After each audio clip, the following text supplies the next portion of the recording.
చదివేస్తే ఉన్నమతి పోకూడదు. రాహుల్ గాంధీకి ఆహ్, వెర్రి తలకెక్కితే రోకలు వెనకటికి ఒకడు తలకి చుట్టుకున్నాడట. అట్లా ఉంది మాట తీరు.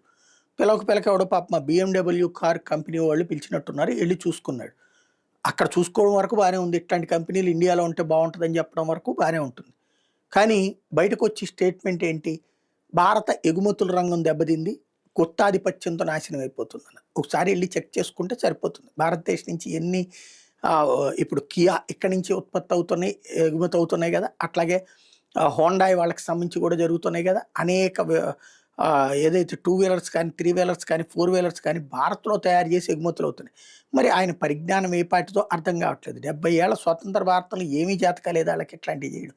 ఇప్పుడు సెల్ ఫోన్ గ్రోత్ కూడా సెల్ ఫోన్ ఇక్కడ తయారు చేసి విదేశాలకు పంపించడం కూడా విపరీతంగా జరుగుతోంది. అంటే అర్ధ పరిజ్ఞానుడు, పెద్దగా అవగాహన లేదు. నోటికొచ్చినట్టు ఏదో ఒకటి కారు కూతలకు వస్తాడని మరొకసారి నిరూపించుకున్నాడు రాహుల్ గాంధీ.